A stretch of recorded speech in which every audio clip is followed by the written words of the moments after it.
to our Halloween stream. As always, give me just a few moments to check that the sound is coming through, and I can see that it is. To check that we've loaded correctly, and I can see that it has. And we can move forward.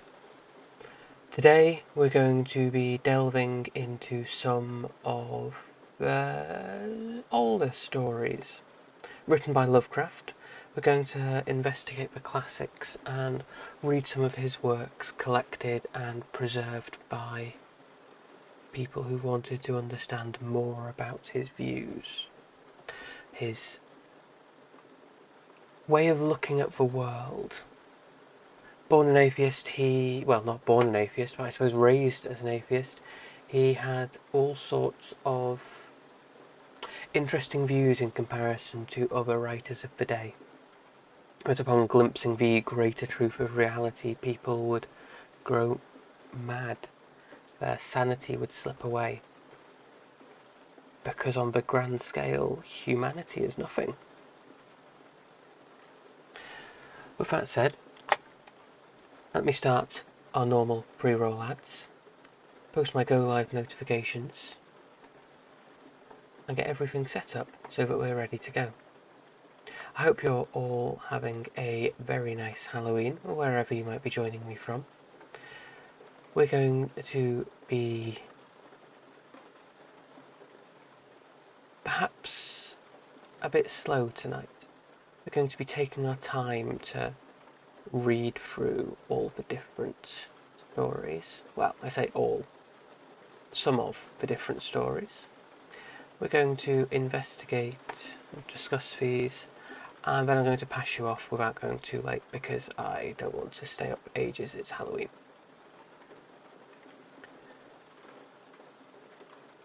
We have, I believe, got the sound alerts disabled.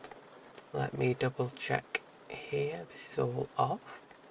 And double check here. And we are still just for the next 30 seconds for the pre-roll ads to go through, at which point we'll then get started and start investigating and discussing all the different stories, tales and poetry that Lovecraft pulled together. We have some nice rain sounds in the background. We're not going to have any music on, and I should have disabled the sound alerts, so we will be able to go without that today. We're just going to be listening to me reading to you all. Well, that's all ready to go. I'll turn this one off as well. And I'm pretty sure that is us ready. So, let me get ready to send over. And here we go. Let's move on over.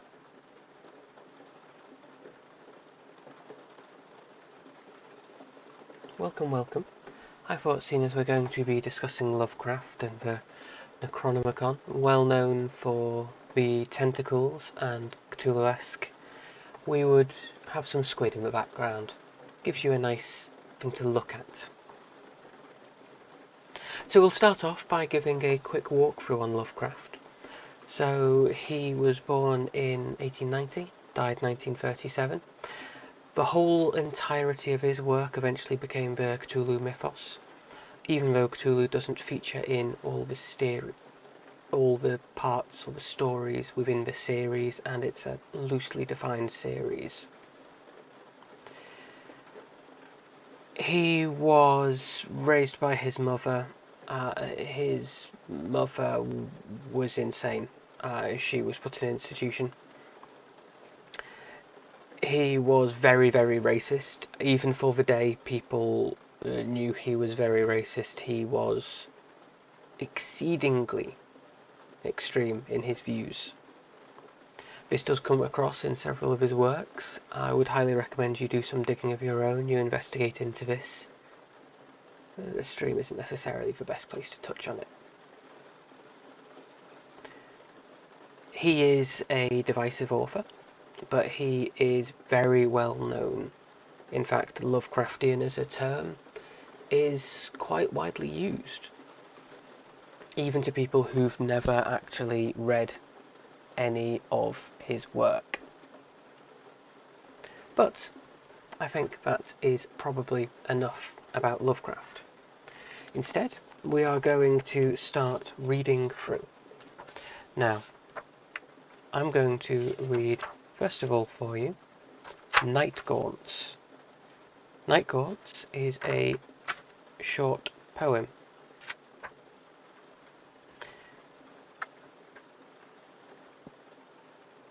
Out of what crypt they crawl, I cannot tell. But every night I see the rubbery things, black-horned and slender, with membranous wings. They come in legions on the north wind's swell, with obscene clutch that titillates and stings, snatching me off on monstrous voyagings to grey worlds hidden in nightmare's well. Over the jagged peaks of Thok they sweep, heedless of all the cries I try to make, and down the nether pits to that foul lake, where the puffed shoggoths splash in doubtful sleep. But ho, if only they would make some sound, or wear a face where faces should be found. Now, even though this is quite a short piece of work, I feel this does give a good look at Lovecraft as a writer. We have the interest with the colours, with the only vague descriptions. We have some physical descriptions, don't get me wrong. And we also have the divergence from the norm. So these creatures, they don't have faces. That's what is the scariest thing about them. That's where we finish our story. But moving on. Dagon. I am writing this under an appreciable mental strain, since by tonight I shall be no more. Penniless, and at the end of my supply of the drug which alone makes life endurable, I can bear the torture no longer, and shall cast myself away from this garret window into the squalid street below. Do not think from my slavery to morphine that I am a weakling or a degenerate. When you have read these hastily scrawled pages, you may guess, although never fully realise, why it is that I must have forgetfulness or death. It was in one of the most open and least frequented parts of the broad Pacific that the packet of which I was supercargo fell a victim to the German sea raider. The Great War was then at its very beginning, and the ocean forces of the Hun had not completely sunk to their later degradation, so that our vessel was made a legitimate prize, whilst we of her crew were treated with all the fairness and consideration due us as naval prisoners. So liberal, indeed, was the discipline of our captors, that 5 days after we were taken, I managed to escape alone in a small boat, with water and provisions for a good length of time. When I finally found myself adrift and free, I had but little idea of my surroundings. Never a competent navigator, I could only guess vaguely by the sun and stars that I was somewhat south of the equator. Of the longitude, I knew nothing, and no island or coastline was in sight. The weather kept fair, and for uncounted days I drifted aimlessly beneath the scorching sun, waiting either for some passing ship or to be cast on the shores of some habitable land. But neither ship nor land appeared, and I began to despair in my solitude upon the heaving fastnesses of unbroken blue. The change happened whilst I slept. Its details I shall never know, for my slumber, though troubled and dream-invested, was continuous. When at last I awakened, it was to discover myself half-sucked into a slimy expanse of hellish black mire, which extended about me in monotonous undulations as far as I could see, and in which my boat lay grounded some distance away. Though one might well imagine that my first sensation would be of wonder at so prodigious and unexpected a transformation of scenery, I was in reality more horrified than astonished, for there was in the air and in the rotting soil a sinister quality which chilled me to the very core. The region was putrid with the carcasses of decaying fish, and of other less describable things which I saw protruding from the nasty mud of the unending plain. Perhaps I should not hope to convey in mere words the unutterable hideousness that can dwell in absolute silence and barren immensity. There was nothing within hearing, and nothing in sight save a vast reach of black slime, yet the very completeness of the stillness and the homogeneity of the landscape oppressed me with a nauseating fear. The sun was blazing down from a sky, which seemed to me almost black in its cloudless cruelty, as though reflecting the inky marsh beneath my feet. As I crawled into the stranded boat, I realised that only one theory could explain my position. Through some unprecedented volcanic upheaval, a portion of the ocean floor must have been thrown to the surface, exposing regions which for innumerable millions of years had lain hidden under unfathomable watery depths.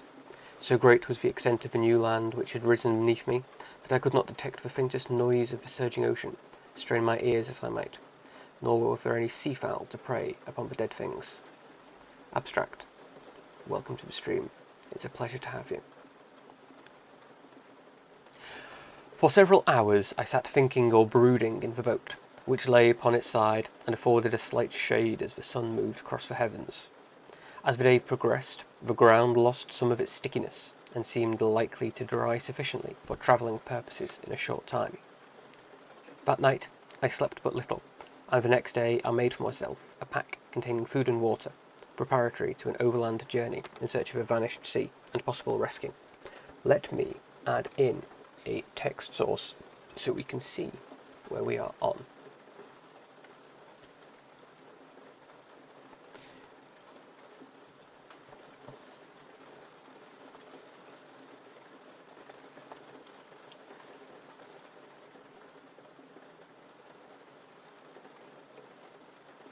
And we'll make that a little bit smaller so you can see it. Not quite that small, but yes, that's... or in fact, that way up. There we go. There we go. We'll move that up so that you can see all of the squid and still see me and my book. How are you doing, Abstract? I hope you're having a spooky Halloween.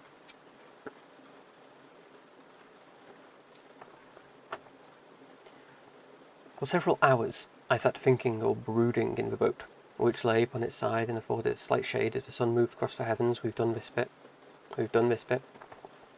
On the third morning I found the soil dry enough to walk upon with ease. The odour of the fish was maddening, but I was too much concerned with graver things to mind so slight an evil, and set out boldly for an unknown goal. All day I forged steadily westward, guided by a faraway hummock which rose higher than any other elevation on the rolling desert. That night I encamped, and on the following day still travelled towards the hummock, though that object seemed scarcely nearer than when I had first espied it. By the fourth evening I attained the base of a mound, which turned out to be much higher than it had appeared from a distance, an intervening valley setting it out in sharper relief from the general surface. Too weary to ascend, I slept in the shadow of a hill. I know not why my dreams were so wild that night, but ere the waning and fantastically gibbous moon had risen far above the eastern plain, I was awake in a cold perspiration, determined to sleep no more. Such visions as I had experienced were too much for me to endure again, and in the glow of the moon I saw how unwise I had been to travel by day. Without the glare of the parching sun, my journey would have cost me less energy. Indeed, I now felt quite able to perform the ascent which had deterred me at sunset. Picking up my pack, I started for the crest of the eminence. I have said that the unbroken monotony of the rolling plain was a source of vague horror to me, but I think my horror was greater when I gained the summit of the mound and looked down the other side into an immeasurable pit or canyon, whose black recesses the moon had not yet soared high enough to illumine. I felt myself on the edge of the world, peering over the rim into a fathomless chaos of eternal night. Through my terror ran curious reminiscence of Paradise Lost and Satan's hideous climb through the unfashioned realms of darkness. As the moon climbed higher in the sky, I began to see that the slopes of the valley were not quite so perpendicular as I had imagined. Ledgings and outcroppings of rock afforded fairly easy footholds for a descent, whilst after a drop of a few hundred feet, the declivity became very gradual. Urged on by an impulse which I cannot definitively analyse, I scrambled with difficulty down the rocks and stood on the gentle slope beneath, gazing into the Stygian depths where no light had yet penetrated. All at once, my attention was captured by a vast and singular object on the opposite side, which rose steeply about 100 yards ahead of me, an object that gleamed whitely in the newly bestowed rays of the ascending moon. But it was merely a gigantic piece of stone, I soon assured myself, but I was conscious of a distinct impression that its contour and position were not altogether the work of nature.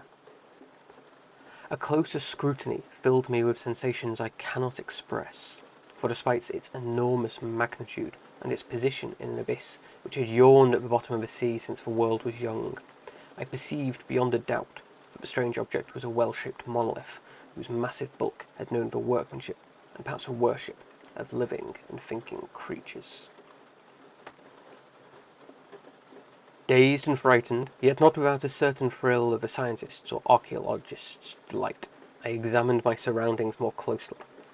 The moon, now near its zenith, shone weirdly and vividly above the towering steeps that hemmed in the chasm, and revealed the fact that a far-flung body of water flowed at the bottom, winding out of sight in both directions and almost lapping my feet as I stood on the slope. Across the chasm, the wavelets washed the base of this cyclopean monolith, on whose surface I could now trace both inscriptions and crude sculptures. The writing was in a system of hieroglyphics unknown to me, and unlike anything I had ever seen in books, consisting for the most part of conventionalized aquatic symbols, such as fishes, eels, octopi, crustaceans, mollusks, whales, and the like. Several characters obviously represented marine things which were unknown to the modern world, but whose decomposing forms I had observed on the ocean-risen plain. It was the pictorial carving, however, that did most to hold me spellbound. Plainly visible across the intervening water on account of their enormous size was an array of bas-reliefs, whose subjects would have excited the envy of a Dore. I think that these things were supposed to depict men, or at least a certain sort of men, though the creatures were shown disporting like fishes in the waters of some marine grotto, or paying homage at some monolithic shrine which appeared to be under the waves as well. Of their faces and forms I dare not speak in detail, for the mere remembrance makes me grow faint. Grotesque beyond the imagination of a Poe or a Bulwer, they were damnably human in general outline, despite webbed hands and feet, shockingly wide and flabby lips, glassy, bulging eyes, and other features less pleasant to recall. Curiously enough, they seem to have been chiselled badly out of proportion with their scenic background, for one of the creatures was shown in the act of killing a whale represented as but little larger than himself. I remarked, as I say, their grotesqueness and strange size, but in a moment decided that they were merely the imaginary gods of some primitive fishing or seafaring tribe, some tribe whose last descendants had perished eras before the first ancestor of the Piltdown man or Neanderthal was born. Awestruck at this unexpected glimpse into a past beyond the conception of the most daring anthropologist, I stood musing, whilst the moon cast queer reflections on the silent channel before me. Then, suddenly, I saw it. With only a slight churning to mark its rise to the surface, the thing slid into view above the dark waters. Vast, Polyphemus-like, and loathsome, it darted like a stupendous monster of nightmares to the monolith, about which it flung its gigantic, scaly arms, but while it bowed its hideous head and gave vent to certain measured sounds. I think I went mad then. Of my frantic ascent of the sloping cliff, and of my delirious journey back to the stranded boat, I remember little. I believe I sang a great deal, and laughed oddly when I was unable to sing. I have indistinct recollections of a great storm some time after I reached the boat, at any rate. I know that I heard peals of thunder, and other tones which nature only utters in her wildest moods. When I came out of the shadows, I was in a San Francisco hospital, brought thither by the captain of the American ship, which had picked up my boat in mid-ocean. In my delirium, I had said much, but found that my words had been given scant attention. Of any land upheaval in the Pacific, my rescuers knew nothing. Nor did I deem it necessary to insist upon such a thing, which I knew they could not believe. Once I sought out a celebrated ethnologist, and amused with him with peculiar questions regarding the ancient Philistine legend of Dagon the fish god, but soon, perceiving that he was hopelessly conventional, I did not press my inquiries. It is at night, especially when the moon is gibbous and waning, that I see the thing. I tried morphine, but the drug has given only transient surcease, and has drawn me into its clutches as a hopeless slave. So now, and to end it all, having written a full account for the information or the contemptuous amusement of my fellow men, often I ask myself if it could not have all been a pure phantasm, a mere freak of fever, as I lay sun-stricken and raving in the open boat after my escape from German man-of-war. This, I ask myself, but ever does there come before me a hideously vivid vision in reply. I cannot think of a deep sea without shuddering at the nameless things that may, at this very moment, be crawling and floundering in its slimy bed, worshipping their ancient stone idols and carving their own detestable likenesses on submarine obelisks of water-soaked granite. I dream of a day when they may rise above the billows to drag down, in their reeking talons, the remnants of a puny, war-exhausted mankind, of a day when the land shall sink, and the dark ocean floor shall ascend amidst universal pandemonium. The end is near. I hear a noise at the door, as of some immense, slippery body lumbering against it. It shall not find me. God, that hand! The window! The window! And thus ends Dagon. I think one of the interesting things with Lovecraft's work is the insistence on not describing things. He will talk about how I cannot go into detail regarding the shapes, or I shall not detail that here, or it's indescribable. And it leaves it to the reader's interpretation as to what they see, which on the one hand is, I suppose, a way of allowing you to put your own spin, your own fears on what you see. But at the same time, it does also seem lazy. It sounds awful, especially because we're doing a reading of it, but it seems lazy. Did you say, oh yeah, it's just really spooky, trust me, so spooky. Now, our next story is going to be Herbert West, Reanimator. This is a slightly longer tale. Give me a moment and we shall pick this out.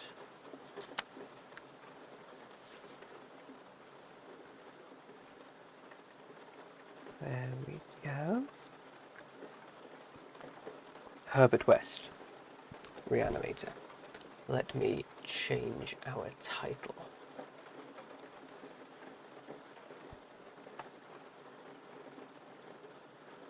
Help if I could spell.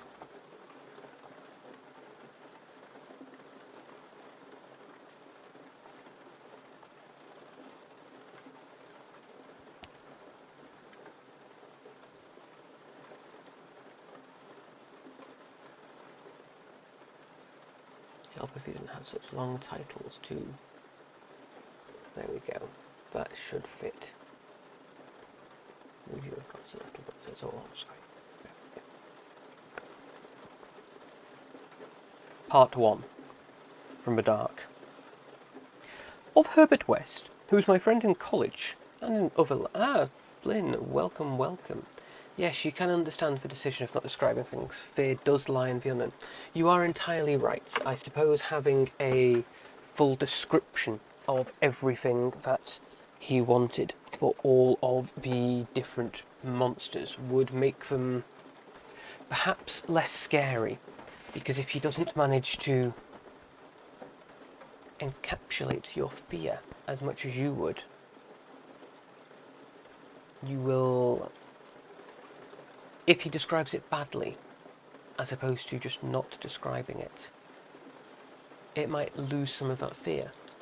But at the same point, all of his beasts, all of his scary ideas are described as, oh, I just can't describe it. Well, I say all of them. That's not quite true. A lot of the great old ones and the unfathomable elder gods are described that way. But the follies of man are not always described that way. Talking of the follies of man, we do in fact now have a story about man and the problems that man can cause. Herbert West, Reanimator, Part 1, From the Dark. Of Herbert West, who was my friend in college and in other life, I can speak only with extreme terror. This terror is not due altogether to the sinister manner of his recent disappearance, but was engendered by the whole nature of his life work, and first gained its acute form more than 17 years ago. We were in the third year of our course at the Miskatonic University Medical School in Arkham. Whilst he was with me, the wonder and diabolism of his experiments fascinated me utterly, and I was his closest companion. Now that he is gone and the spell is broken, the actual fear is greater. Memories and possibilities are ever more hideous than realities. The first horrible incident of our acquaintance was the greatest shock I ever experienced, and it is only with reluctance that I repeat it. As I have said, it happened when we were in medical school, where West had already made himself notorious through his wild theories on the nature of death and the possibility of overcoming it artificially. His views, which were widely ridiculed by the faculty and by his fellow students, hinged on the essential mechanistic nature of life, and concerned means for operating the organic machinery of mankind by calculated chemical action after the failure of natural processes. In his experiments with various animating solutions, he had killed and treated immense numbers of rabbits, guinea pigs, cats, dogs, and monkeys, till he had become the prime nuisance of the college. Several times he had actually obtained signs of life in animals supposedly dead. In many cases violent signs, but he soon saw that the perfection of the process, if indeed possible, would necessarily involve a lifetime of research. It likewise became clear that, since the same solution never worked alike on different organic species, he would require human subjects for further and more specialised progress. It was here that he first came into conflict with the college authorities, and was debarred from future experiments by no less than a dignitary than the dean of the medical school himself, the learned and benevolent Dr. Alan Halsey, whose work on behalf of the stricken is recalled by every old resident of Arkham. I had always been exceptionally tolerant of West's pursuits, and we frequently discussed his theories, whose ramifications and corollaries were almost infinite. Holding with Haeckel that all life is a chemical and physical process, and that the so-called soul is a myth, my friend believed that artificial reanimation of the dead can depend only on the condition of the tissues, and that unless actual decomposition has set in, a corpse fully equipped with organs may, with suitable measures, be set going again in a peculiar fashion known as life. That the psychic or intellectual life might be impaired by the slight deterioration of sensitive brain cells, which even a short period of death would be apt to cause, West fully realised. It had at first been his hope to find a reagent which would restore vitality before the actual advent of death, and only repeated failures on animals had shown him that the natural and artificial life motions were incompatible. He then sought extreme freshness in his specimens, injecting his solutions into the blood immediately after the extinction of life. It was this circumstance which made the professors so carelessly sceptical, for they felt that true death had not occurred in any case. They did not stoop to view the matter closely and reasoningly. Riley, welcome to our Halloween stream. It's a pleasure to have you here.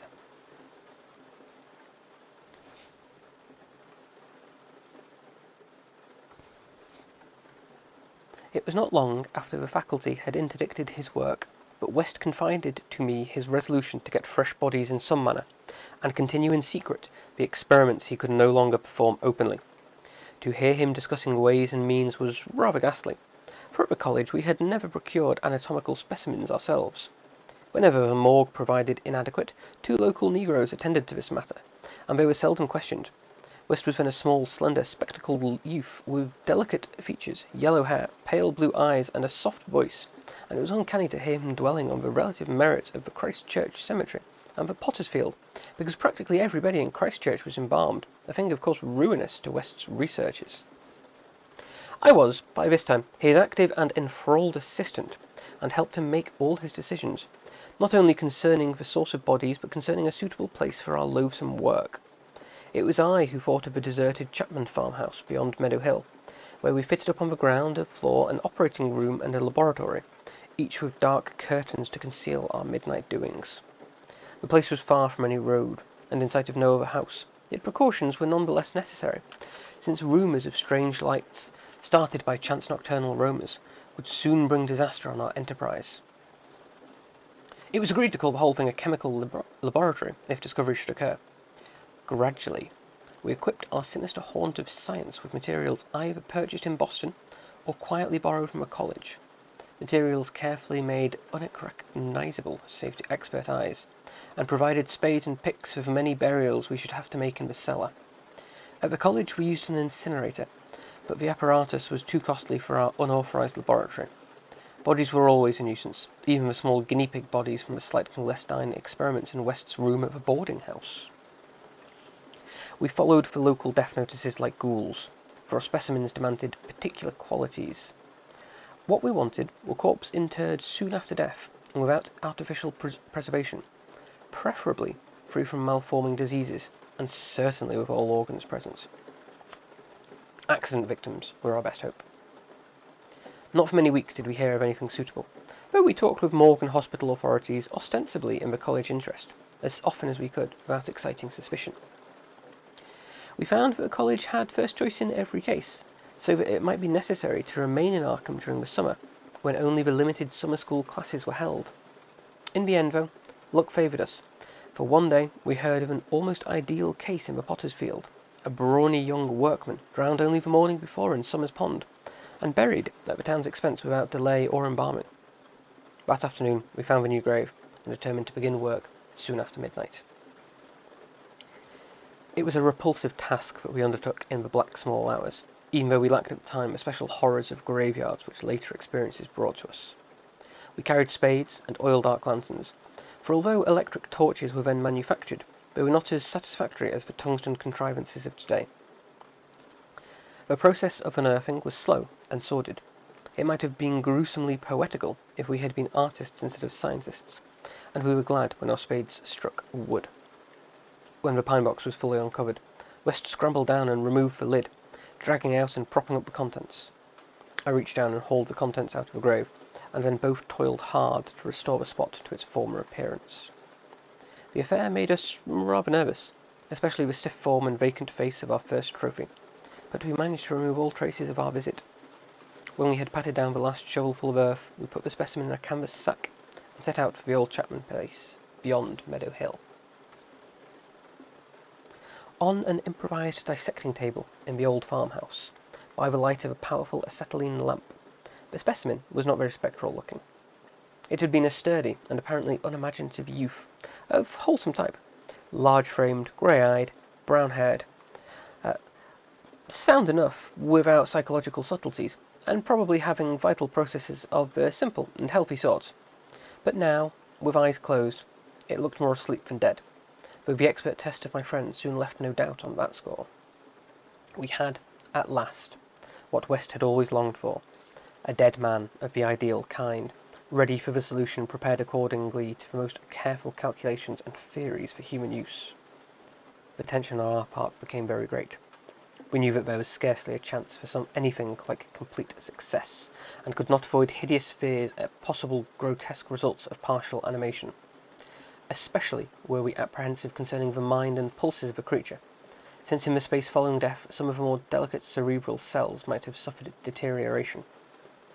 I myself still held some curious notions about the traditional soul of man, and felt in awe at the secrets that might be told by one returning from the dead. I wondered what sights this placid youth might have seen in inaccessible spheres, and what it could relate if fully restored to life. But my wonder was not overwhelming, since for the most part I shared the materialism of my friend. He was calmer than I, as he forced a large quantity of his fluid into the vein of the body's arm, immediately binding the incision securely. The waiting was gruesome, but West never faltered. Every now and then he applied his stethoscope to the specimen, and bore the negative results philosophically. After about 3/4 of an hour, without the least sign of life, he disappointedly pronounced the solution inadequate, but determined to make the most of his opportunity, and try one change in the formula before disposing of his ghastly prize. We had, that afternoon, dug a grave in the cellar, and would have to fill it by dawn. For although we had fixed a lock on the house, we wished to shun even the remotest risk of a ghoulish discovery. Besides, the body would not be even approximately fresh the next day. So taking the solitary acetylene lamp into the adjacent laboratory, we left our silent guest on the slab in the dark, and bent every energy to the mixing of a new solution, for weighing and measuring supervised by West with an almost fanatical care. The awful event was very sudden, and wholly unexpected. I was pouring something from one test tube to another, and West was busy over the alcohol blast lamp which had to answer for a Bunsen burner in this gasless edifice, when from the pitch-black room we had left there burst the most appalling and demonic succession of cries that either of us had ever heard. Not more unutterable could have been the chaos of hellish sound if the pit itself had opened to release the agony of the damned, for in one inconceivable cacophony was centred all the supernal terror and unnatural desire of animate nature. Human it could not have been. It is not in man to make such sounds, and without a thought of our late employment or its possible discovery, both West and I leaped to the nearest window like stricken animals, overturning tubes, lamps, and retorts, vaulting madly into the starred abyss of the rural night. I think we screamed ourselves as we stumbled frantically towards the town. Though we reached the outskirts, we put on a semblance of restraint, just enough to seem like belated revellers staggering home from debauchery. We did not separate, but managed to get to West's room, where we whispered with the gas up until dawn.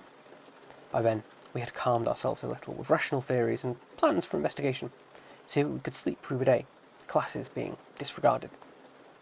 But that evening, 2 items in the paper, wholly unrelated, made it again impossible for us to sleep. The old, deserted Chapman house had inextricably burned to an amorphous heap of ashes, but we could understand because of the upset lamp. Also, an attempt had been made to disturb a new grave in the potter's field, as if by futile and spadeless clawing at the earth. That we could not understand, for we had patted down the mound very carefully. And for 17 years after that, West would look frequently over his shoulder and complain of fancied footsteps behind him. Now, he has disappeared. I like the slow build we have here. Me take a drink.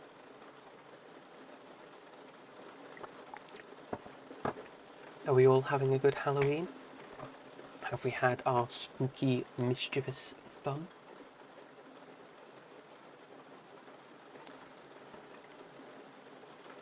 Part 2.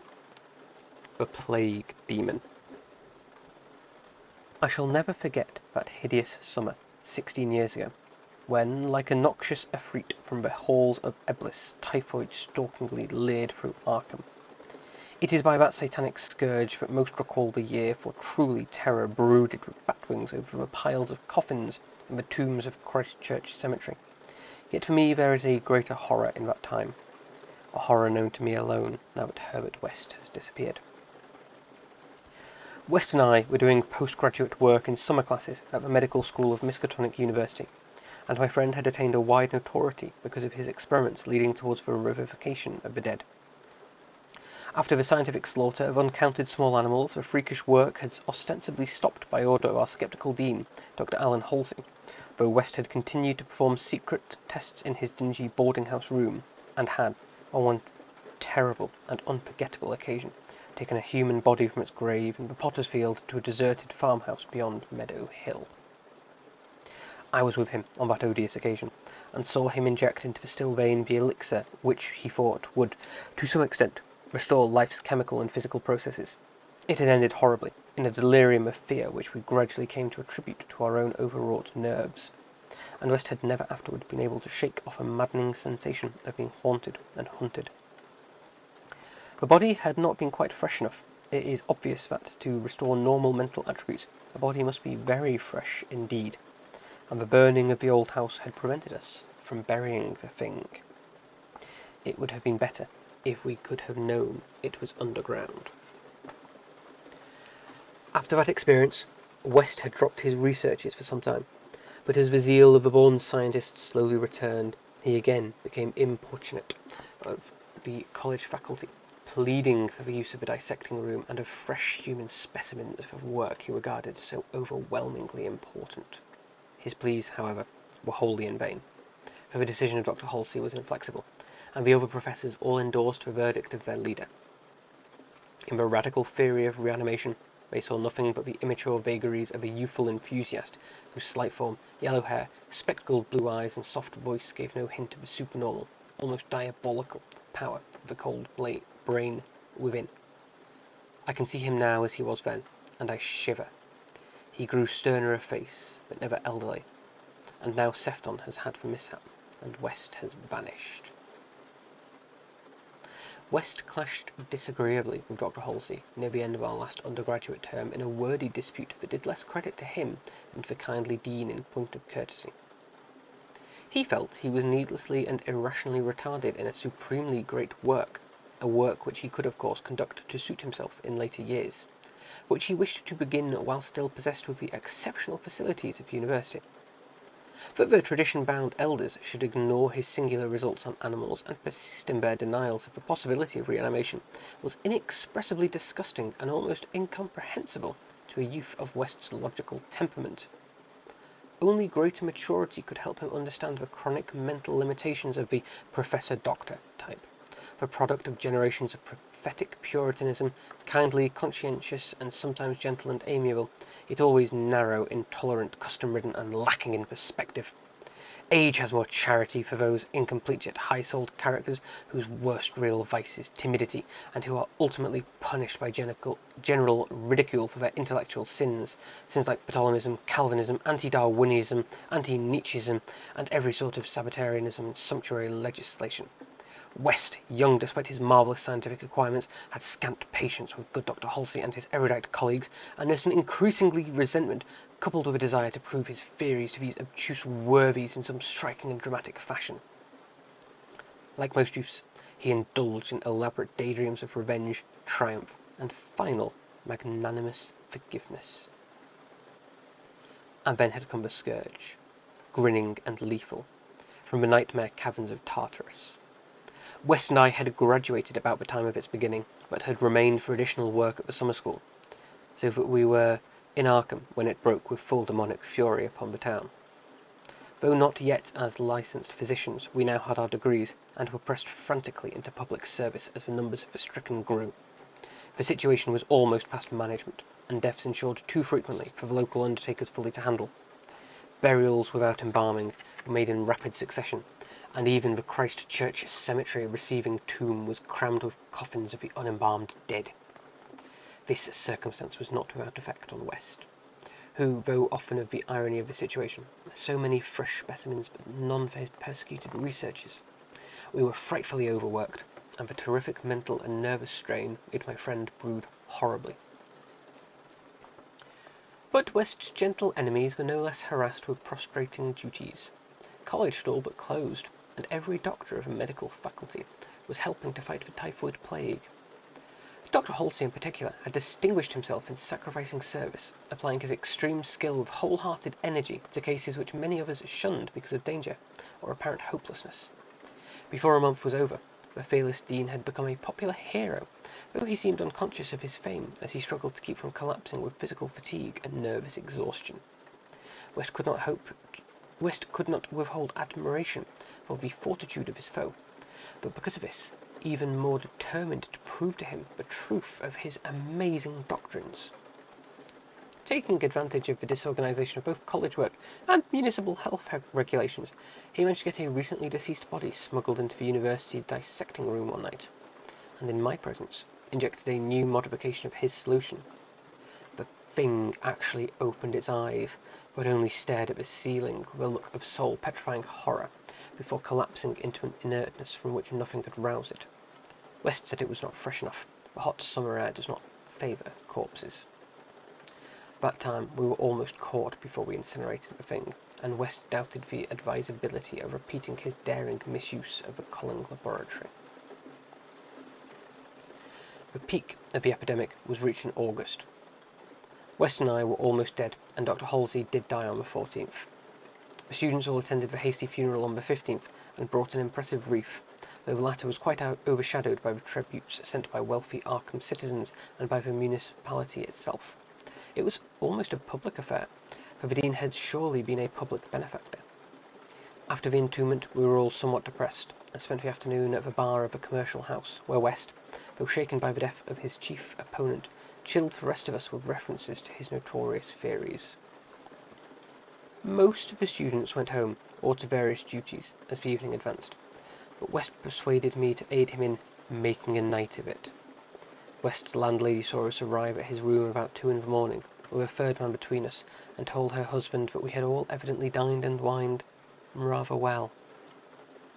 Apparently, this acidulous matron was right, for about 3 a.m. the whole house was raised by cries coming from West's room. When they then broke down the door, they found the two of us unconscious on the blood-stained carpet, beaten, scratched, and mauled, and of the broken remnants of West's bottles and instruments around us. Only an open window told what had become of our assailant, and many wondered how he himself had fared after the terrific leap from the second story to the lawn which he must have made.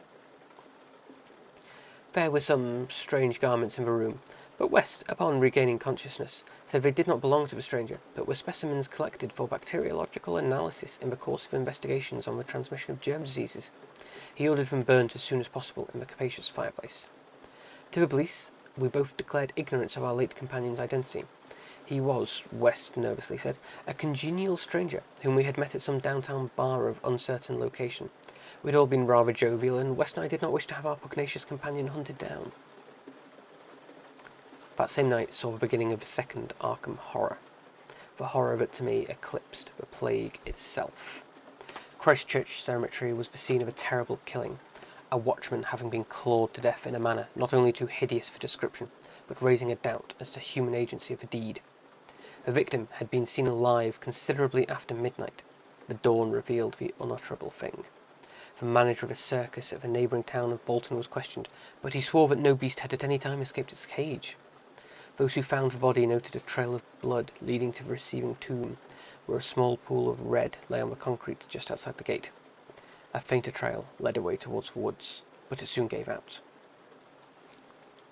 The next night, devils danced on the roofs of Arkham, and an unnatural madness howled in the wind. Through the fevered town had crept a curse which some said was greater than the plague, and which some whispered was the embodied demon soul of the plague itself. 8 houses were entered by a nameless thing which strewed red death in its wake. In all, 17 maimed and shapeless remnants of bodies were left behind by the voiceless, sadistic monster that crept abroad. A few persons had half seen it in the dark, and said it was white and like a malformed ape or anthropomorphic fiend. It had not left quite behind all that it had attacked, for sometimes it had been hungry. The number it had killed was 14. 3 of the bodies had been in stricken homes and had not been alive. On the third night, frantic bands of searchers, led by the police, captured it in a house on Crane Street near the Miskatonic campus. They had organised the quest with care, keeping in touch by means of volunteer telephone stations, and when someone in the college district had reported hearing a scratching at a shuttered window, the net was quickly spread. On account of the general alarm and precautions, there were only 2 more victims, and the capture was effected without major casualties. The thing was finally stopped by a bullet, though not a fatal one, and was rushed to the local hospital amidst universal excitement and loathing. For it had been a man. That much was clear, despite the nauseous eyes, the voiceless simianism, and the demonic savagery. They dressed the wound and carted it to the asylum at Sefton, where it beat its head against the walls of a padded cell for 16 years, until the recent mishap, when it escaped under circumstances that few like to mention. What had most disgusted the searchers of Arkham was the thing they noticed when the monster's face was cleaned. The mocking, unbelievable resemblance to a learned and self-sacrificed martyr who had been entombed but 3 days before, the late Dr. Alan Halsey, public benefactor and dean of the medical school of Miskatonic University. To the vanished Herbert West and to me, the disgust and horror were supreme. I shudder tonight as I think of it, shudder even more than I did that morning when West muttered through his bandages, "Damn it, it wasn't quite fresh enough." So this Herbert West Reanimator was originally a 6-part series published in a magazine written by one of Lovecraft's friends, I suppose, for all that he had friends. As opposed to most of his work, which was a singular story. Occasionally you would have it continuation from previous. Let me take a drink and we will then move on to part 3.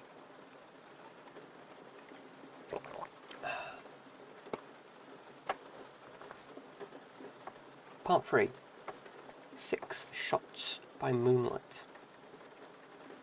It is uncommon to fire all 6 shots of a revolver with great suddenness when one would probably be sufficient.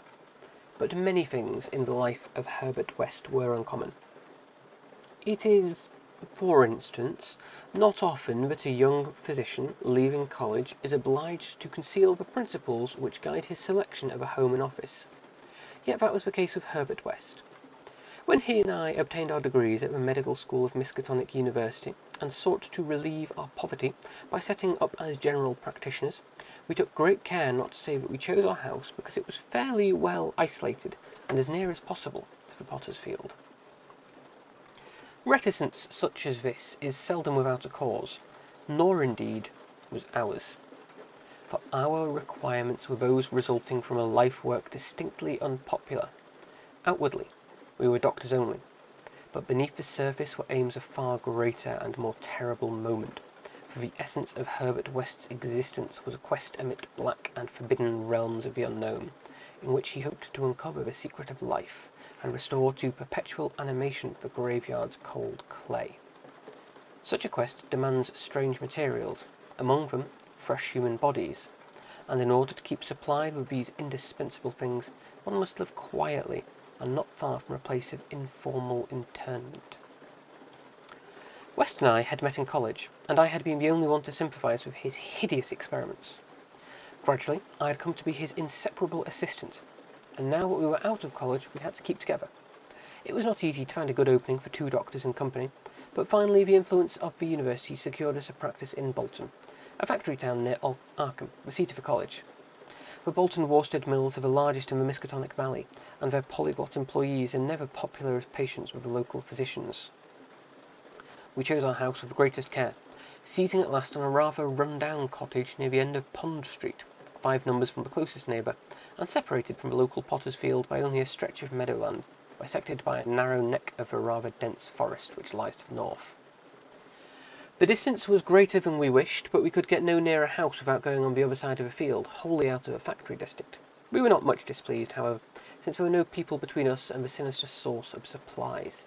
The walk was a trifle long, but we could haul our silent specimens undisturbed.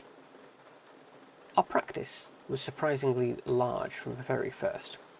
Large enough to please most young doctors, and large enough to prove a bore and a burden to students whose real interest lay elsewhere. The mill hands were of somewhat turbulent inclinations, and besides their many natural needs, their frequent clashings and stabbing affrays gave us plenty to do. But what actually absorbed our minds was this secret laboratory we had fitted up in the cellar, a laboratory with a long table under the electric lights, where in the small hours of the morning we often injected West's various solutions into the veins of the things we dragged from the potter's field. West was experimenting madly to find something which would start man's vital motions anew, after they had been stopped by that thing we call death, but had encountered the more ghastly obstacles. The solution had to be differently compounded for different types. What would serve for guinea pigs would not serve for human beings, and different specimens required large modifications. The bodies had to be exceedingly fresh, or the slight decomposition of brain tissue would render perfect reanimation impossible. Indeed, the greatest problem was to get them fresh enough. West had had horrible experiences during his secret college researches with corpses of doubtful vintage. The results of partial or imperfect animation were much more hideous than were the total failures, and we both held fearsome recollections of such things. Ever since our first demonic session in the deserted farmhouse on Meadow Hill in Arkham, we had felt a brooding menace, and West, though a calm, blonde, blue-haired scientific automaton in most respects, often confessed to a shuddering sensation of stealthy pursuit. He half felt that he was followed, psychological delusion of shaken nerves, enhanced by the undeniably disturbing fact that at least one of our reanimated specimens was still alive, a frightful carnivorous thing in a padded cell at Sefton. Then there was another, our first, whose exact fate we had never learned. We had fair luck with the specimens in Bolton, much better than in Arkham. We had not been settled a week before we got an accidental victim on the very first night of burial, and made it open its eyes with an amazingly rational expression before the solution failed. It had lost an arm. If it had been a perfect body, we might have succeeded better. Between then and the January, we secured 3 more. 1 total failure, 1 case of marked muscular motion, and 1 rather shivery thing. It rose of itself and uttered a sound. Then came a period when luck was poor, internments fell off, and those that did occur were of specimens either too diseased or too maimed for us. We kept track of all the deaths and their circumstances with systematic care. One March night, however, we unexpectedly obtained a specimen which had not come from a potter's field. In Bolton, the prevailing spirit of Puritanism had outlawed the sport of boxing, with the usual result. Surreptitious and ill-conducted bouts among the mill workers were common, and occasionally professional talent of low grade was imported. This late winter night there had been such a match, evidently with disastrous result, since 2 timorous men had come to us with incoherently whispered entreaties to attend to a very secret and desperate case. We followed them to an abandoned barn, where the remnants of a crowd of frightened foreigners were watching a silent form on the floor. The match had between Kid O'Brien, a lubbery and now quaking youth with a most un-Hibernian hooked nose, and Buck Robinson, the Harlem Smoke. The smoke had been knocked out, and a moment's examination showed us that he would permanently remain so. He was loathsome, abnormally long arms I could not help calling forelegs, and a face that conjured up thoughts of unspeakable secrets. The body must have looked even worse in life, but the world holds many ugly things. Fear was upon the whole pitiful crowd, for they did not know whether the law would exact of them if the affair was not hushed up, and they were grateful when West, in spite of my involuntary shudders, offered to get rid of the body quietly, for a purpose I knew too well. There was bright moonlight over the snowless landscape, but we dressed the thing and carried it home between us through the deserted streets and meadows as we had carried a similar thing one horrible night in Arkham. We approached the house from the field in the rear, took the specimen through the back door and down the cellar stairs, and prepared it for the usual experiment. Our fear of the police was absurdly great, though we had timed our trip to avoid the solitary patrolman of that section. The result was wearily anticlimactic. Ghastly as our prize appeared, it was unresponsive to every solution we injected into its arm, solutions prepared from experience with previous specimens only. So as the hour grew dangerously near to dawn, we did as we had done with the others, dragged it across the meadows to the neck of the woods near the potter's field, and buried it there in the best sort of grave the frozen ground would furnish. The grave was not very deep, but fully as good as that of a previous specimen, that thing which had risen of itself and uttered a sound. In the light of our dark lanterns, we carefully covered it with leaves and dead vines, fairly certain that the police would never find it in a forest so dim and dense. The next day, I was increasingly apprehensive about the police, for a patient brought rumours of the suspected fight and death. West had still another source of worry, for he had been called in the afternoon to a case which ended very threateningly. An Italian woman had become hysterical over her missing child, a lad of 5, who had strayed off early in the morning and failed to appear for dinner, and developed symptoms highly alarming in view of an always weak heart. It was a foolish hysteria, for the boy had often run away before. But Italians are exceedingly superstitious, and this woman seemed as much harassed by omens as by facts. About 7 o'clock in the evening she died, and her frantic husband had made a frightful scene in his efforts to kill West, whom he blamed for not saving her life. Friends had held him when he drew a stiletto, but West departed amidst his inhuman shrieks, curses, and oaths of vengeance. In his latest affliction, the fellow seemed to have forgotten his child, who was still missing as the night advanced. There was some talk of searching the woods, but most of the family's friends were busy with the dead woman and the screaming man. Altogether, the nervous strain upon West must have been tremendous. Thoughts of the police and of the mad Italian both weighed heavily. We retired about 11, but I did not sleep well. Bolton had a surprisingly good police force for so small a town, and I could not help fearing the mess which would ensue if the affair of the night before were ever tracked down. It might mean the end of all our local work, and perhaps prison for both West and me. I did not like the look of those rumours which were floating about. After the clock had struck 3, the moon shone in my eyes, but I turned over without rising to pull down the shade. Then came the steady rattling at the back door. I lay still and somewhat dazed, but before long heard West's rap on my door. He was clad in dressing gown and slippers, and had in his hands a revolver and an electric flashlight. From the revolver, I knew that he was thinking more of a crazed Italian than of the police. "We'd better go," he whispered. "It wouldn't do to not answer it anyway, and it might be a patient. It would be like one of those fools to dare try the back door." So, we both went down the stairs on tiptoe, with a fear partly justified and partly that which comes only from the soul of the weird small hours. The rattling continued, growing somewhat louder. When we reached the door, I cautiously unbolted it and threw it open, and as the moon streamed revealingly down on the form silhouetted there, West did a peculiar thing. Despite the obvious danger of attracting noise and bringing down on our heads the dreaded police investigation, a thing which, after all, was mercifully averted by the relative isolation of our cottage, my friend suddenly, excitedly, and unnecessarily emptied all 6 chambers of his revolver into the nocturnal visitor.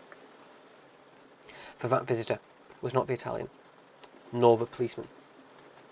Looming against the spectral moon was a gigantic misshapen thing not to be imagined save in nightmares, a glassy-eyed apparition nearly on all fours, covered with bits of mould, leaves and vines, foul with caked blood, and having between its glistening teeth a snow-white, terrible, cylindrical object terminating in a tiny hand.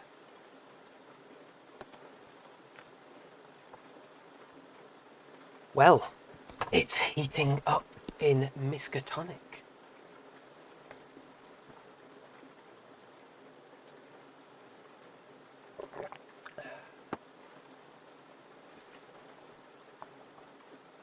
Part 4.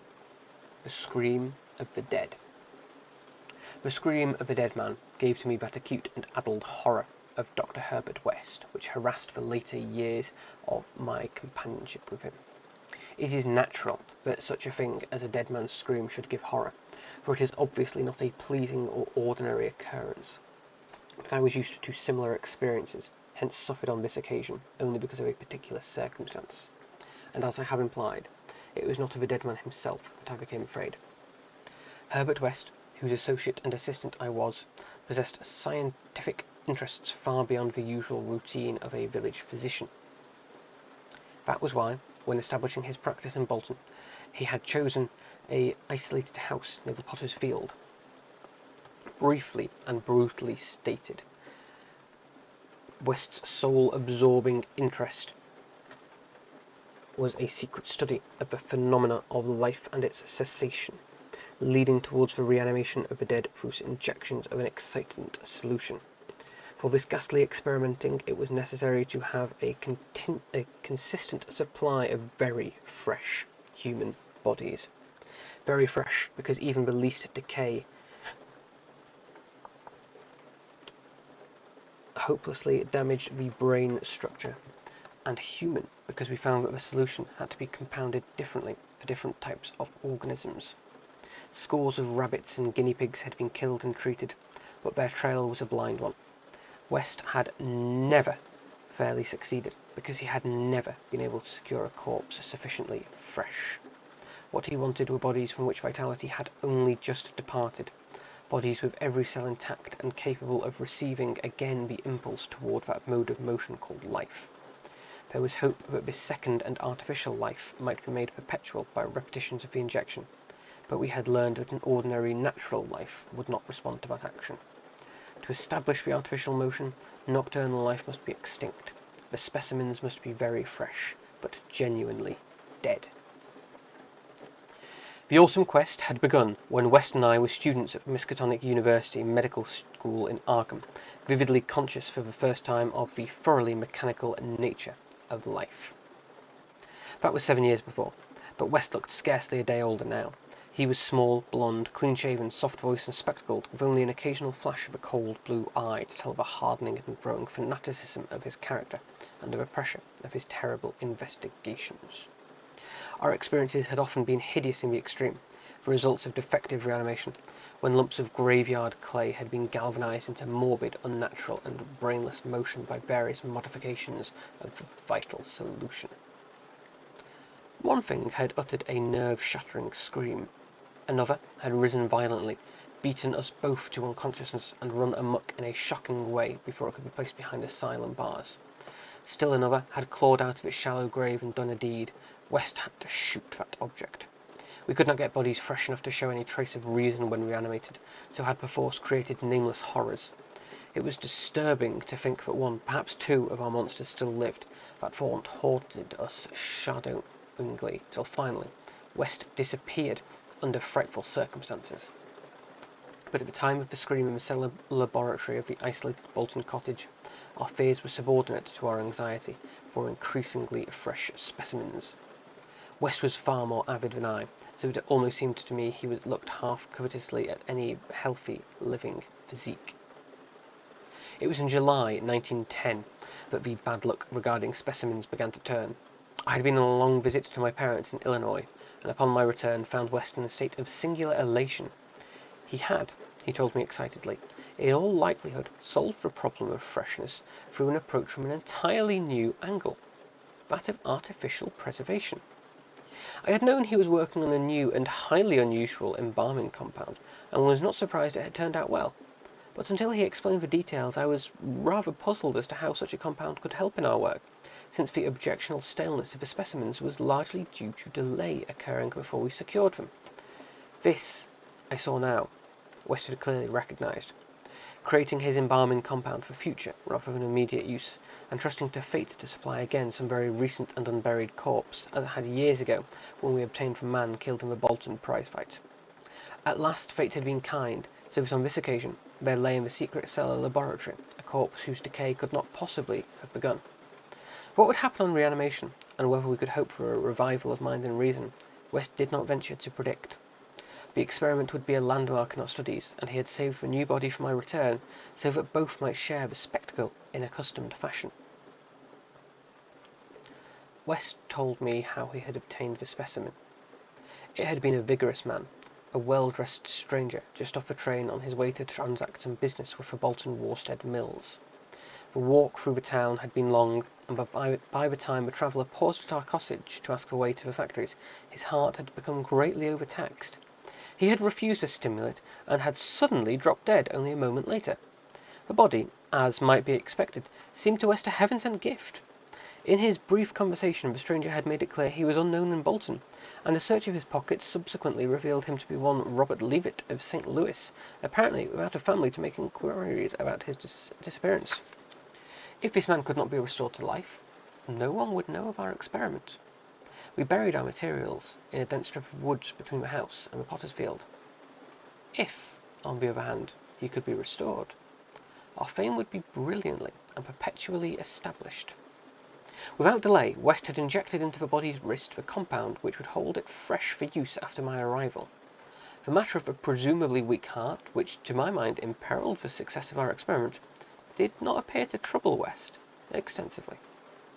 He hoped at last to obtain what he had never obtained before, a rekindled spark of reason, and perhaps a normal, living creature. So, on the night of July 18th, 1910, Herbert West and I stood in the cellar laboratory and gazed at a white, silent figure beneath dazzling arclight. The embalming compound had worked uncannily well, for as I stared fascinatedly at the sturdy frame, which had lain 2 weeks without stiffening, I was moved to seek West's assurance that the thing was really dead. This assurance he gave readily enough, reminding me that the reanimating solution was never used without careful tests to life, since it could have no effect if any of the original vitality were present. As West proceeded to take preliminary steps, I was impressed by the vast intricacy of the new experiment, an intricacy so vast that he could trust no hand less delicate than his own. Forbidding me to touch the body, he first injected a drug in the wrist just beside the place his needle had punctured when injecting the embalming compound. This, he said, was to neutralize the compound and release the system to a normal relaxation, so that the reanimating solution might freely work when injected. Slightly later, when a change in gentle tremor seemed to affect the dead limbs, West stuffed a pillow-like object violently over the twitching face, not withdrawing it until the corpse appeared quiet and ready for our attempt at reanimation. The pale enthusiast now applied some last perfunctory tests for absolute lifelessness, withdrew satisfied, and finally injected into the left arm an accurately measured amount of the vital elixir. Prepared during the afternoon with a greater care than we had used since college days, when our feet were new and groping, I cannot express the wild, breathless suspense with which we waited for results on this first, really fresh specimen, the first we could reasonably expect to open its lips in a rational speech, perhaps to tell us about what it had seen beyond the unfathomable abyss. West was a materialist, believing in no soul, and attributing all the workings of consciousness to bodily phenomena. Consequently, he looked for no revelation of hideous secrets from gulfs and caverns beyond death's barrier. I did not wholly disagree with him theoretically, yet held vague instinctive remnants of a primitive faith of my forefathers, so that I could not help eyeing the corpse with a certain amount of awe and terrible expectation. Besides, I could not extract from my memory that hideous, inhuman shriek we heard on the night we tried our first experiment in the deserted farmhouse at Arkham. Very little time had elapsed before I saw the attempt was not to be a total failure. A touch of colour came to cheeks hitherto chalk-white, and spread out under the curiously ample stubble of sandy beard. West, who had his hand on the pulse of the left wrist, suddenly nodded significantly, and almost simultaneously a mist appeared on the mirror inclined above the body's mouth. There followed a few spasmodic motions, and then an audible breathing and visible motion of the chest. I looked at the closed eyelids and thought I detected a quivering.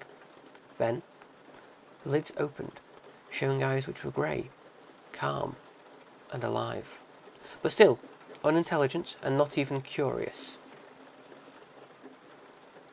In a moment of fantastic whim, I whispered questions to the reddening ears, questions of other worlds of which the memory might still be present. Subsequent terror drove them from my mind, but I think the last one, which I repeated, was, "Where have you been?" I do not yet know whether I was answered or not, for no sound came from the well-shaped mouth. But I do know that at that moment I firmly thought the fill loops moved silently, forming syllables which I would have vocalized as "only now," if that phrase had possessed any sense or relevancy. At that moment, as I say, I was elated with the conviction that the one great goal had been attained, and that for the first time a reanimated corpse had uttered distinct words impelled by actual reason. In the next moment there was no doubt about the triumph, no doubt that the solution had truly accomplished, at least temporarily, its full mission of restoring rational and articulate life to the dead. But in that triumph there came to me the greatest of horrors, not horror of the thing that spoke, but of the deed I had witnessed and of the man with whom my professional fortunes were joined. From that very fresh body, at least writhing into full and terrifying consciousness with eyes dilated at the memory of its last scene on earth, threw out its frantic hand in a life and death struggle with the air, and suddenly collapsed into a second and final dissolution from which there could be no return, screaming out the cry which will ring eternally in my aching brain. "Help! Keep off, you cursed little fiend! Keep that damned needle away from me!" End of part 4. Let me take another drink before we move on.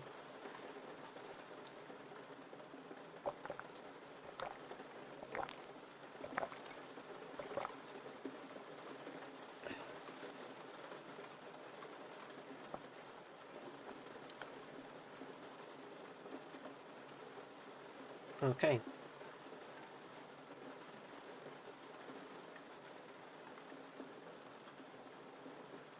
Part 5. Don't know what's getting in front of the squids there. Great elder gods, I can only presume. That would be reasonable. Part 5.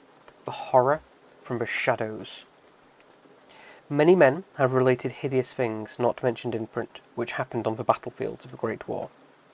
Some of these things have made me faint. Others have convulsed me with devastating nausea, while still others have made me tremble and look behind me in the dark. Yet despite the worst of them, I believe I can relate the most hideous thing of all, the shocking, the unnatural, the unbelievable horror from the shadows. In 1915, I was a physician with the rank of First Lieutenant in a Canadian regiment in Flanders, one of many Americans to precede the government itself into the gigantic struggle. I had not entered the army on my initiative, but rather as a natural result of the enlistment of a man whose indispensable assistant I was, the celebrated Boston surgical specialist, Dr. Herbert West. Dr. West had been avid for a chance to serve as a surgeon in a great war, and when the chance had come, he carried me with him almost against my will. There were reasons why I would have been glad to let the war separate us, reasons why I found the practice of medicine and the companionship of West more and more irritating, but when he had gone to Ottawa and through a colleague's influence secured a medical commission as major, I could not resist the imperious persuasion of one determined that I should accompany him in his usual capacity. When I say that Dr. West was avid to serve in battle, I do not mean to imply he was either naturally warlike or anxious for the safety of civilization. Always an ice-cold intellectual machine, slight, blonde, blue-eyed, and spectacled, I think he secretly sneered at my occasional martial enthusiasms and censures of supine neutrality. There was, however, something he wanted in embattled Flanders, and in order to secure it, he had to assume a military exterior. What he wanted was not a thing which many Persians want, but something connected with a particular branch of medical science which he had chosen quite clandestinely to follow, and in which he had achieved amazing and occasionally hideous results. It was, in fact, nothing more or less than an abundant supply of freshly killed men in every stage of dismemberment. Herbert West needed fresh bodies because his life work was for reanimation of the dead. This work was not known to the fashionable clientele who had so swiftly built up his fame after his arrival in Boston, but was only too well known to me, who had been his closest friend and sole assistant since the old days in the Miskatonic University Medical School at Arkham. It was in those college days he had begun his terrible experimentation, first on small animals and then on human bodies shockingly obtained. There was a solution which he injected into the veins of dead things, and if they were fresh enough, they responded in strange ways. He had had much trouble in discovering the proper formula, for each type of organism was found to need a stimulus specially adapted to it. Terror stalked him when he had reflected on his partial failures, nameless things resulting from imperfect solutions or from bodies insufficiently fresh. A certain number of these failures had remained alive, one was in an asylum, while others had vanished. And as he thought of conceivable, yet virtually impossible eventualities, he often shivered beneath his usual stolidity. West had soon learned the absolute freshness was the prime requisite for useful specimens, and had accordingly resorted to frightful and unnatural expedients in body snatching. In college, and during our early practice together in the factory town of Bolton, my attitude toward him had been largely one of fascinated admiration. But as his boldness in methods grew, I began to develop a gnawing fear. I did not like the way he looked at healthy living bodies. And then there came a nightmarish session in the cellar laboratory, when I learned a certain specimen had been a living body when he secured it. That was the first time he had ever been able to revive the quality of rational thought in a corpse, and his success, obtained at such a loathsome cost, had completely hardened him. Of his methods in the intervening 5 years I dare not speak. I was held to him by sheer force of fear, and witnessed sights no human tongue could repeat. Gradually, I came to find Herbert West himself more horrible than anything he did. That was when it dawned on me that his once normal scientific zeal for prolonging life had subtly degenerated into a mere morbid and ghoulish curiosity and secret sense of carnal picturesqueness. His interest became a hellish and perverse addiction to the repellentry and fiendishly abnormal. He gloated calmly over artificial monstrosities which would make most healthy men drop dead from fright and disgust. He became, behind his pallid intellectuality, a fastidious Baudelaire of physical experiment, a languid Elagabalus of the tombs. Dangers he met unflinchingly. Crimes he committed unmoved. I think the climax came when he had proved his point that rational life can be restored, and had sought new worlds to conquer by experimenting on the reanimation of detached parts of bodies. He had wild and original ideas on the independent vital properties of organic cells and nerve tissue separated from natural physiological systems, and achieved some hideous preliminary results in the form of never-dying, artificially nourished tissue obtained from the nearly hatched eggs of an indescribable tropical reptile. 2 biological points he was exceedingly anxious to settle. First, whether any amount of consciousness and rational action might be possible without the brain, proceeding from the spinal cord and various nerve centres, and second, whether any kind of ethereal, intangible relation, distinct from the material cells, may exist to link the surgically separated parts of what had previously been a single living organism. All this research work required a prodigious supply of freshly slaughtered human flesh, and that was why Herbert West had entered the Great War. The phantasmal, unmentionable thing occurred one midnight late in March 1915 in a field hospital behind the lines at St. Eloi. I wondered even now if it could have been other than a demonic dream of delirium. West had a private laboratory in an east room of a barn-like temporary edifice, assigned him on his plea he was devising new and radical methods for the treatment of hitherto hopeless cases of maiming. There, he worked like a butcher in the midst of his gory wares. I could never get used to the levity with which he handled and classified certain things. At times, he actually did perform marvels of surgery for the soldiers, but his chief delights were of a less public and philanthropic kind, requiring many explanations of sounds which seemed peculiar even amidst that babble of the damned. Amongst those sounds were frequent revolver shots, surely not uncommon on a battlefield, but distinctly uncommon in a hospital. Dr. West's reanimated specimens were not meant for long existence, or a large audience. Besides human tissue, West employed much of a reptile embryo tissue which he had cultivated with such singular results. It was better than human material for maintaining life in organless fragments, and that was now my friend's chief activity. In a dark corner of the laboratory, over a queer incubating burner, he kept a large covered vat full of this reptilian cell matter, which multiplied and grew, puffy and hideously. On the night of which I speak, we had a splendid new specimen, a man at once physically powerful and of such high mentality that his sensitive nervous system was assured. It was rather ironic, for he was the officer who had helped West to his commission, and who was now to have been our associate. Moreover, he had in the past secretly studied the theory of reanimation to some extent under West. Major Sir Eric Morland Clapham Lee, DSO, was the greatest surgeon in our division, and had been hastily assigned to the St. Eloi sector when news of a heavy fighting reached headquarters. He had come in an aeroplane piloted by the intrepid Lieutenant Ronald Hill, only to be shot down when directly over his destination. The fall had been spectacular and awful. Hill was unrecognisable afterward, but the wreck yielded up the great surgeon in a nearly decapitated but otherwise intact condition. West had greedily seized the lifeless thing which had once been his friend and fellow scholar, and I shuddered when he finished severing the head, placed his hellish vat of pulpy reptile tissue to preserve it for future experiments, and proceeded to treat the decapitated body on the operating table.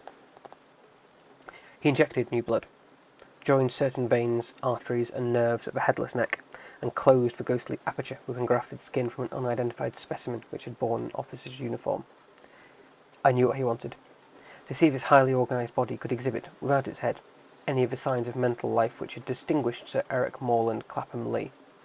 Once a student of reanimation, this silent trunk was now gruesomely called upon to exemplify it.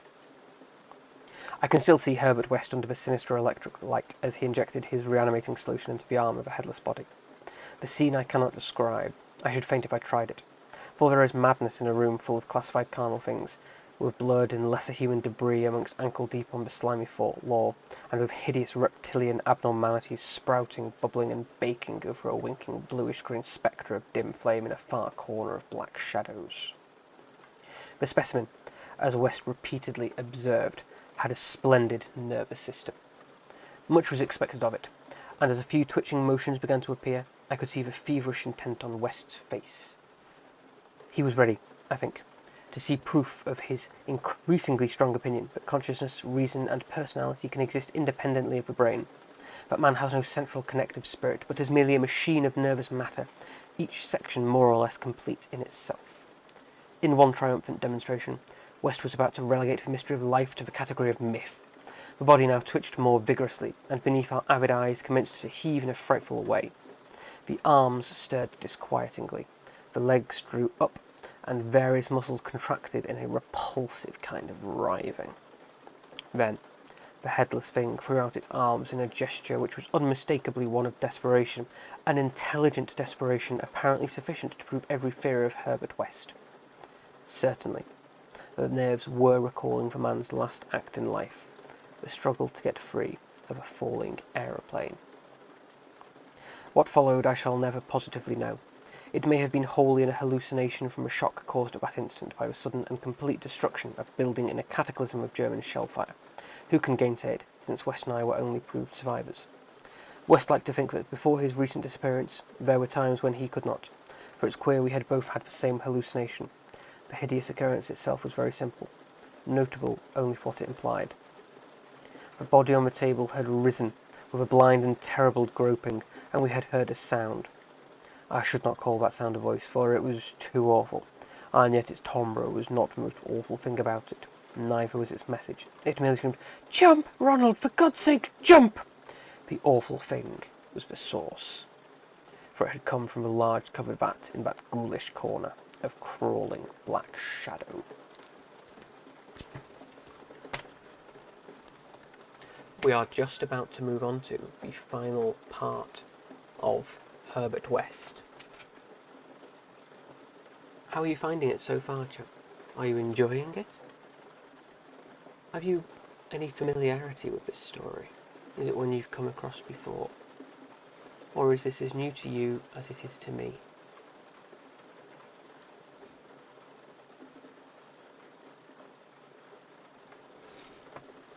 Take another drink.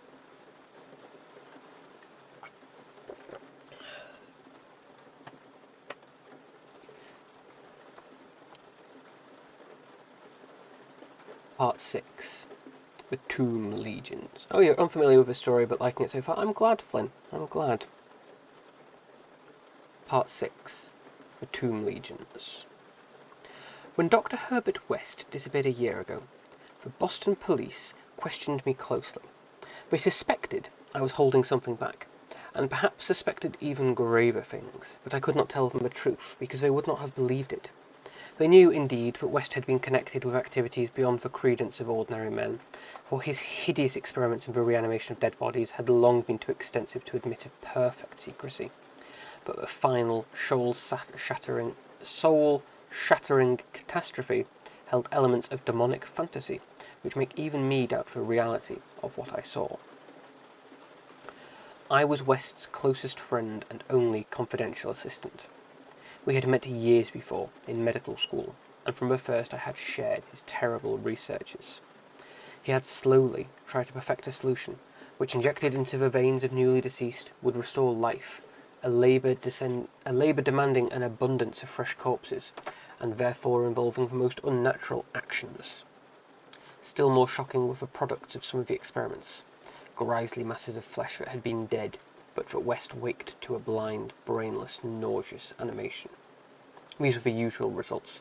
For in order to reawaken the mind, it was necessary to have specimens so absolutely fresh, no decay could possibly have affected the delicate brain cells. This need for very fresh corpses had been West's moral undoing. They were hard to get, and one day he had secured his specimen while it was still alive and vigorous. A struggle, a needle, and a powerful alkaloid had transformed it to a very fresh corpse, and the experiment had succeeded for a brief and memorable moment.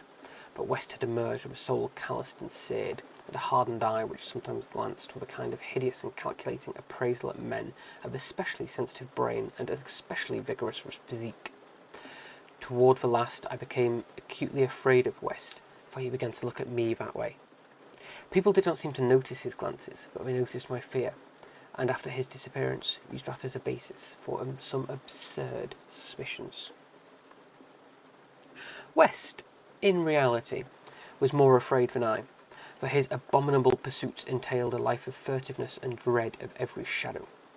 Partly it was the police he feared, but sometimes his nervousness was deeper and more nebulous, touching on certain indescribable things into which he had injected a morbid life, and from which he had not seen that life depart.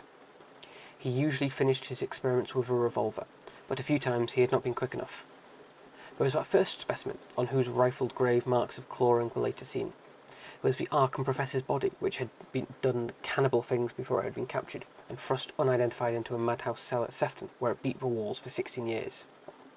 Most of the other possible surviving results were things less easy to speak of, for in later years West's scientific zeal had degenerated to an unhealthy and fantastic mania.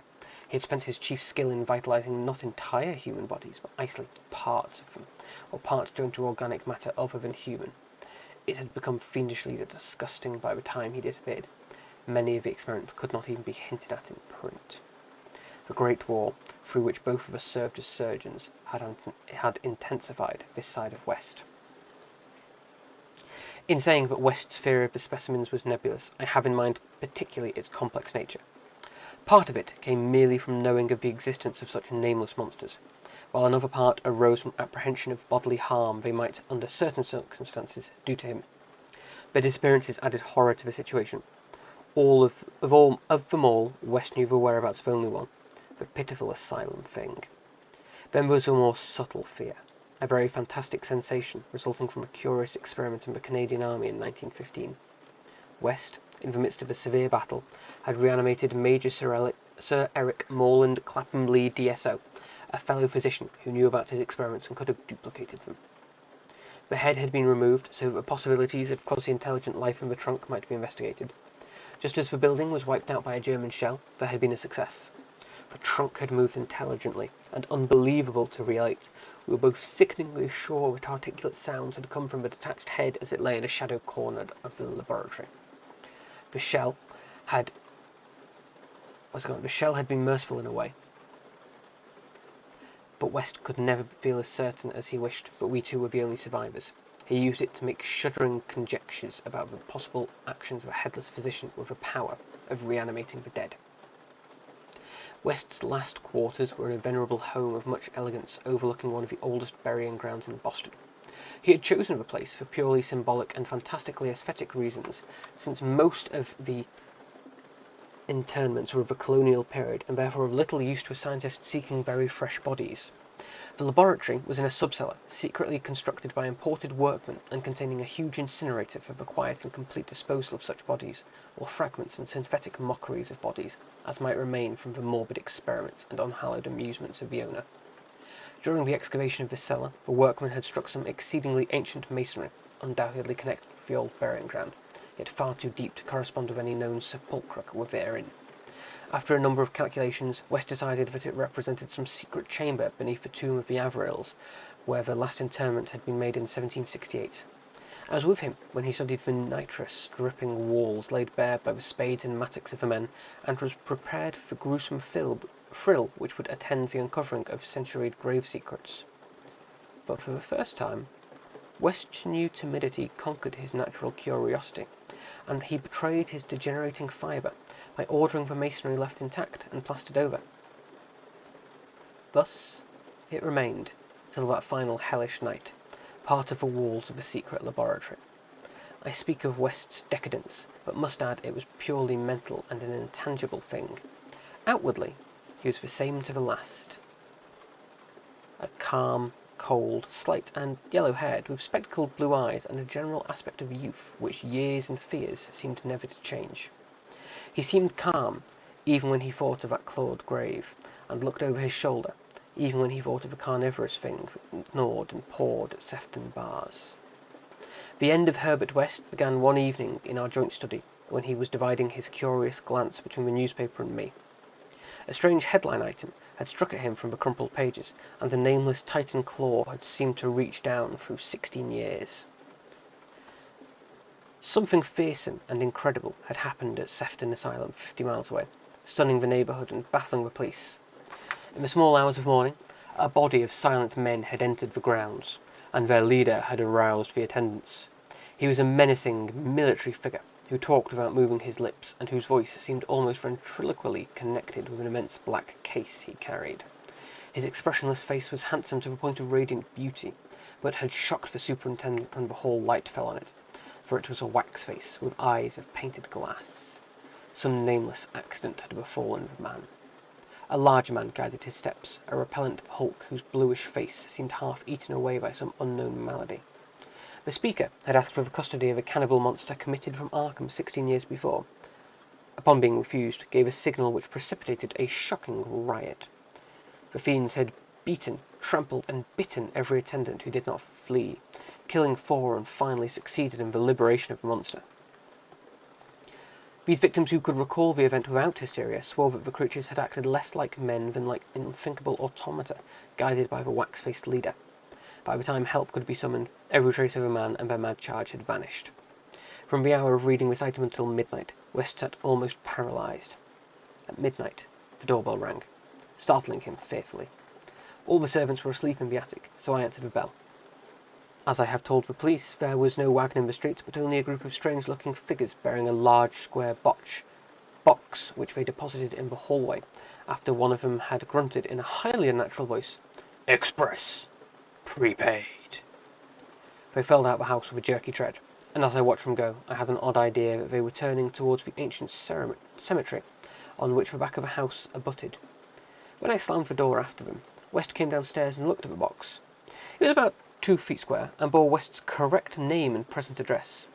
It also bore the inscription, "From Eric Morland Clapham Lee, St. Eloi, Flanders."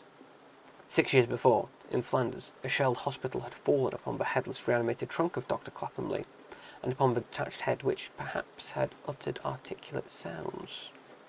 West was not even excited now. His condition was more ghastly. "Quickly," he said. "It's a finish, but let's incinerate this." We carried the thing down to the laboratory, listening. I do not remember many particulars. You can imagine my state of mind. But it is a vicious lie to say it was Herbert West's body which I put into the incinerator. We both incinerated the whole unopened box, closed the door, and started the electricity. Nor did any sound come from the box after all. It was West who first noticed the falling plaster on that part of the wall, where the ancient tomb masonry had been covered up. I was going to run, but he stopped me. I saw a small black aperture, felt a ghoulish wind of ice, and smelled the carnal bowels of a putrescent earth. There was no sound, but just then the electric lights went out. I saw outlined against some phosphorescence of a netherworld a horde of silent, toiling things which only insanity, or worse, could create. Their outlines were human, semi-human, fractionally human, and not human at all. The horde was grotesquely heterogeneous. They were removing the stones quietly, one by one, from the centured wall. And then, as the breach became large enough, they came out into the laboratory in a single file, led by a stalking thing with a beautiful head made of wax. A sort of mad-eyed monstrosity behind the leader seized on Herbert West. He did not resist, or utter a sound. They all sprang at him and tore him to pieces before my eyes, bearing the fragments away into the subterranean vaults of fabulous abominations. His head was carried off by the wax-headed leader, who wore a Canadian officer's uniform. As it disappeared, I saw that the blue eyes behind the spectacle were hideously blazing with their first touch of frantic, visible emotion. Servants found me unconscious in the morning. West was gone. The incinerator contained only unidentifiable ashes. Detectives have questioned me, but what can I say?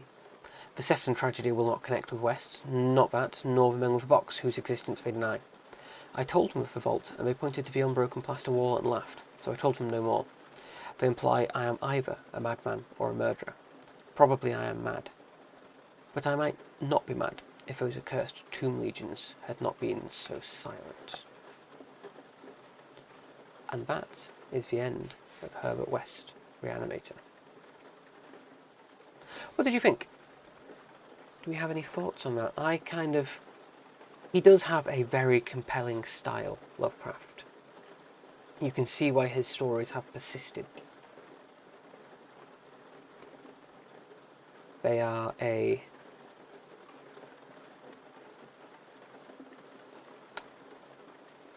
unique, almost, in how he touches on certain parts of the subject, ignores others, and goes into great detail on further ones.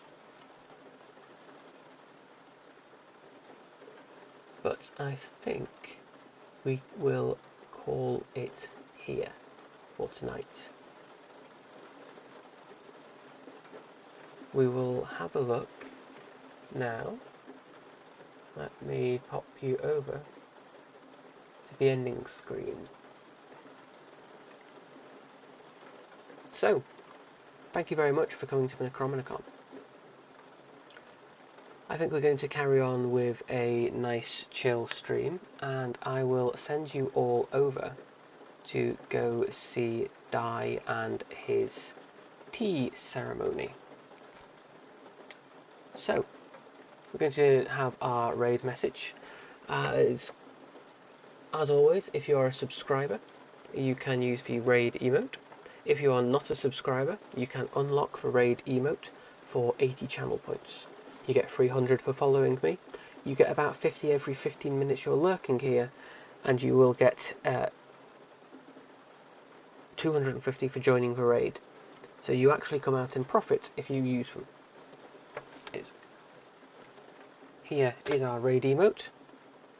So our raid message, I think we're just going to have a couple of raid emotes.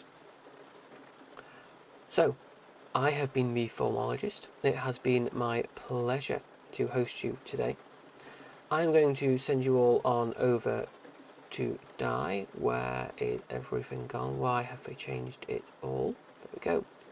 Raid, let's go and raid Daishima VT. He's currently doing a Gong Fu tea ceremony, so that's going to be a nice way to chill out after your evening reading. Thank you for your time. I've been the Formologist. My next stream is probably going to be tomorrow. I don't yet have a time because I haven't done my schedule yet. I'll post it on Twitter when I'm all sorted. Good night.